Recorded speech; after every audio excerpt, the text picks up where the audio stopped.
Welcome back to the next video from Animation Universal. Today I bring you the story of the legendary martial artist Bruce Lee, also known by his familiar Chinese name, Li Xiaolong. However, there are 15 facts about this martial arts icon that not everyone knows. Before we dive in, don't forget to subscribe to our channel to support us. Now let's begin the story. Fact hash 1. Bruce Lee's nickname was Gorilla. According to Matthew Polly's in-depth biography, Bruce Lee, A Life, Bruce was often called Gorilla by his schoolmates, a nickname that at first glance may seem a bit embarrassing and like a playful tease. Hawkins Chung, one of Lee's classmates at St. Francis Xavier's School, recalled, his physique was so muscular that whenever he moved, his arms would flare out to the sides. He swaggered like a gorilla. Most students at school were intimidated by Bruce, but Chung, being one of his closest friends, dared to give him another nickname, Chicken Legs. Chung commented that while Lee had a broad, muscular upper body, his legs were thin and scrawny like a bird's, which seemed out of proportion with his overall build. Hawkins noted that Lee would often get angry at him for calling him this, and would chase him around the schoolyard yelling, "Do you know who I am?" Fact hash 2. Bruce Lee loved tea and street fights. Though born into a middle-class family, Bruce Lee had a passion for tea and street fighting. As a kid growing up in Hong Kong, I was a bully and constantly got into street fights, Lee admitted to Black Belt magazine. We used to fight with chains and small knives, but one day, I started to wonder what would happen if I didn't have my gang of 50 guys with me during a fight. This realization marked a turning point in Lee's life, leading him to pursue martial arts training. I only began learning Kung Fu because I feared being beaten and retaliated against, he said. Fact hash 3. Bruce Lee's first girlfriend. One of Bruce Lee's early girlfriends was an American-Japanese college student named Amy Sanbo. Initially, she rejected his romantic advances, but Bruce persistently pursued her. The turning point came one day when Amy accidentally stepped on a nail during ballet class and had to walk with crutches. Bruce noticed her struggling to climb a flight of stairs. Feeling like luck was on his side, he picked her up and carried her up the stairs. From that moment, their love blossomed and lasted about 2 years, filled with sweet and romantic memories. Fact hash 4. Bruce Lee's first acting role. Bruce Lee's first leading role in a movie came at the age of 10. In the 1950 film The Kid, young Bruce played Kid Chung, an orphan living on the streets and causing trouble wherever he went. The movie was based on a popular comic book at the time. Starring alongside Bruce was his father, Lee Hoi-chun, who played a kind-hearted factory owner. Incidentally, Lee Hoi-chun was also a famous opera singer. Bruce Lee was actually born in San Francisco while his father was touring there. He moved to the United States in 1959. According to Bruce Lee's biographer Matthew Polly, the film was successful enough in China to consider a sequel, similar to Squid Game. However, one problem prevented production: Bruce's youthful recklessness. His involvement in fights at school and on the streets led his father to forbid him from acting again until he became more disciplined, a promise Bruce, of course, never kept. Fact hash 5. Bruce Lee failed in acting because of his speed. Bruce Lee's on-screen martial arts career didn't start as smoothly as one might think.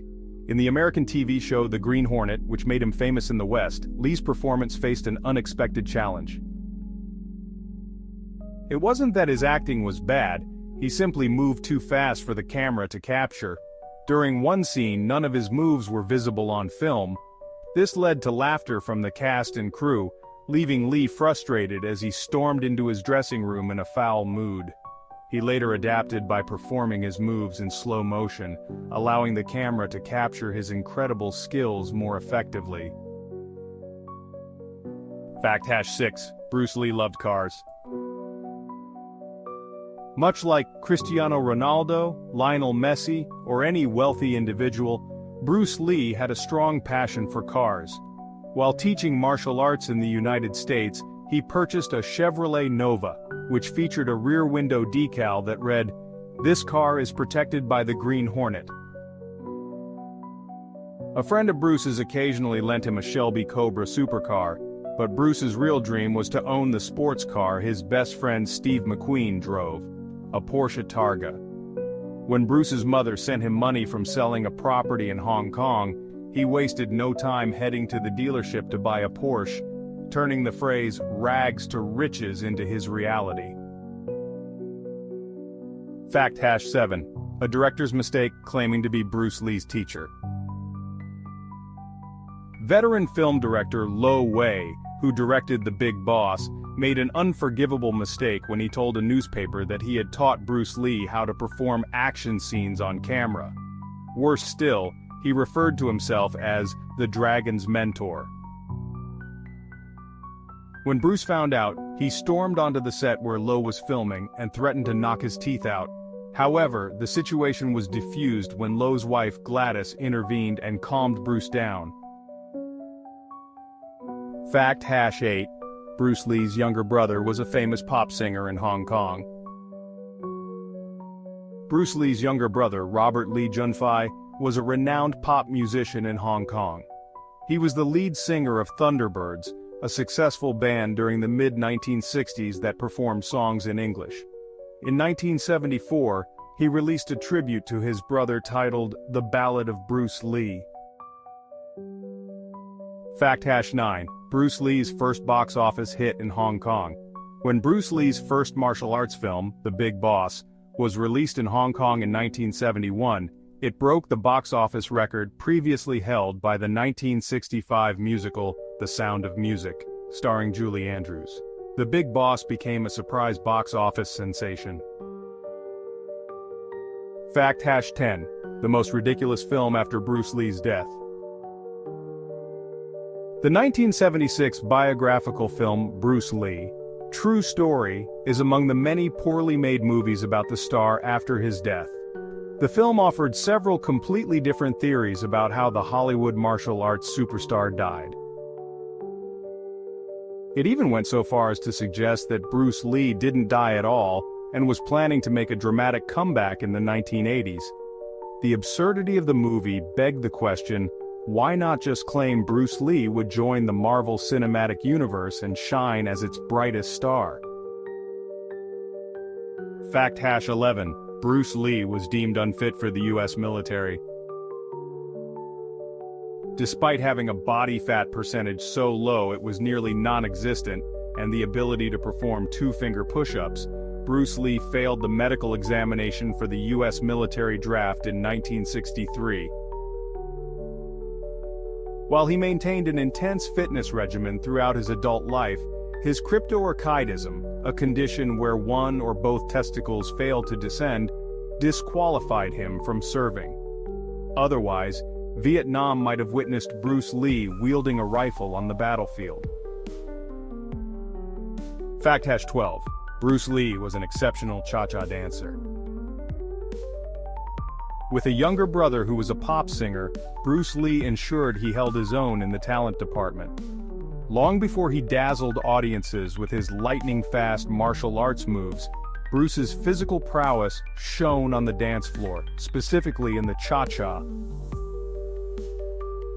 As explained in Matthew Polly's book Bruce Lee, A Life, this dance style originated in Cuba, spread to the Philippines, and quickly became a social craze in Hong Kong.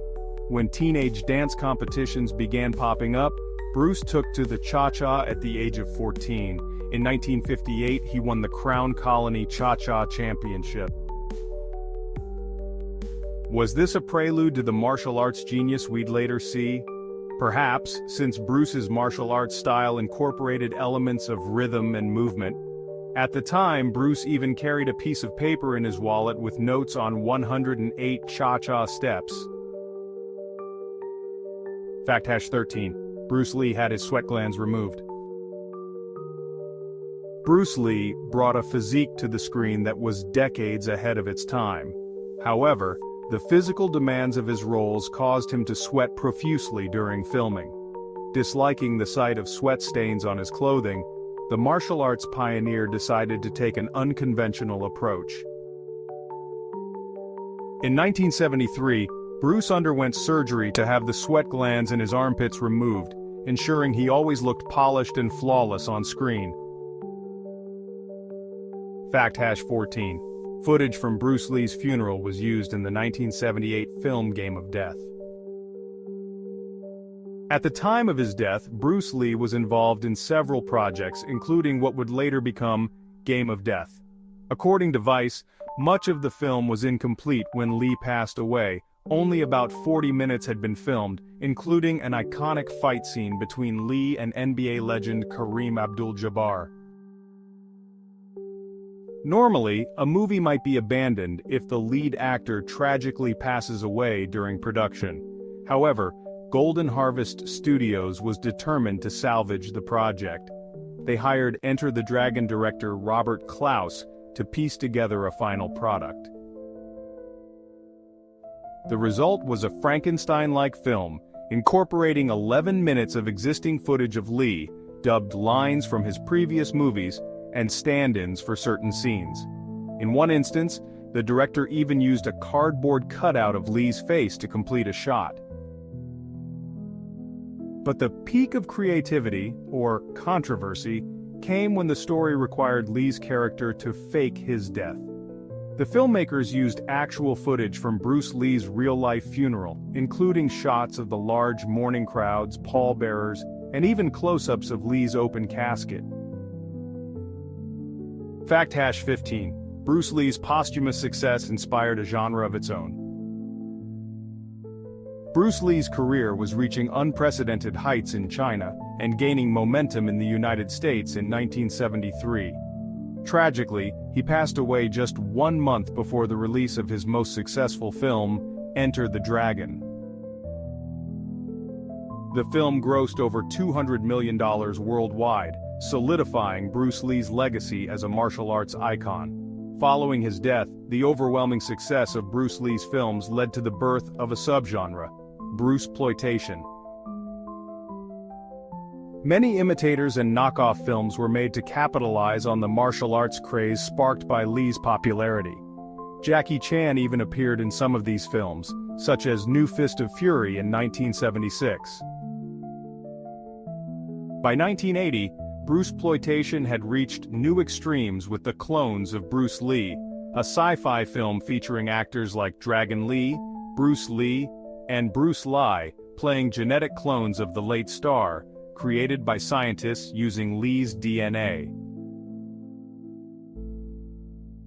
Thank you for watching this video. Don't forget to like, share, subscribe to the channel, and turn on notifications so you won't miss out on any exciting and informative content. Thank you so much, and we'll see you in the next video. Goodbye for now.